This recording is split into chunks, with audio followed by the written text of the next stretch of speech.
এই মুহূৰ্তত লৈ আহিছোঁ এটা গুৰুত্বপূৰ্ণ খবৰ। দবকাৰ নাহাৰ গাঁৱৰ পৰা নিৰুদ্দেশ হৈছে এজন কিশোৰ। যোৱা 3 দিনৰ পৰা নাহাৰ গাঁৱৰ পৰা নিৰুদ্দেশ হৈছে কিশোৰজন। নিৰুদ্দেশ হোৱাৰ পিছতে পৰিয়ালৰ মাজত হাহাকাৰ অৱস্থা। চাৰিওফালে বিচাৰ খোচাৰ কৰিও কোনো সংহত লাভ কৰা নাই। কিশোৰজনৰ সংহত লাভ নকৰি দবকা থানাত এজাহাৰ দাখিল কৰিছে পৰিয়ালৰ লোকে। নিৰুদ্দেশ হোৱা কিশোৰজনৰ বয়স 12 বছৰ আৰু নাম তাৰ্জান আলী। সম্প্ৰতি কিশোৰজনক বিচাৰি হাহাকাৰ কৰিছে পৰিয়ালৰ লোকে। যদি কোনো সদাশয় ব্যক্তিয়ে কিশোৰজনৰ কিবা সন্ধান পায় তেন্তে 9101138100 অথবা 9957362269 এই নম্বৰত যোগাযোগ কৰি সমজাই দিবলৈ অথবা ওচৰৰে আৰক্ষী চকীত খবৰ দিবলৈ অনুৰোধ জনায়। সকলোৱে যাতে ভিডিঅ'টো বেছিকৈ শ্বেয়াৰ কৰি ল'ৰাটোৰ সন্ধান পোৱাত সহায় কৰি পৰিয়ালৰ লোকসকলক সহায় কৰে যেন।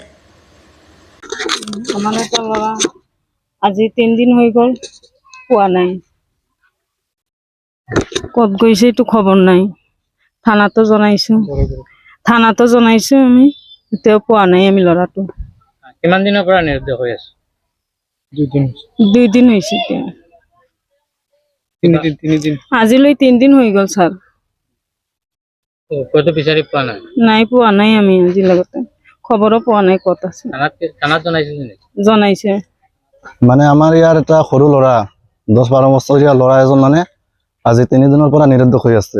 ল'ৰাজনক বহুত বিচাৰি আছো আমি আৰু বহুত মানুহেও বিচাৰি আছে, আলহী তালহী যিমান আছে সকলো ক'লো, কিন্তু ল'ৰাটো আজি 3 দিনৰ পৰা নিৰুদ্দেশ হৈ আছে, তাক পোৱা এতিয়ালৈকে যোৱা নাই। এইটো ল'ৰা, এই ফটো। আৰু মানে এতিয়া আপোনালোকৰ ওচৰত এটাই অনুৰোধ যে ল'ৰাজনক আপোনালোকে ক'তবা দেখিলে অলপ যোগাযোগ কৰিব। আৰু পুলিচকো জনালো, আমি কালিও জনালো, আজিও জনালো, পুলিচেও বিচাৰি আছে এতিয়া।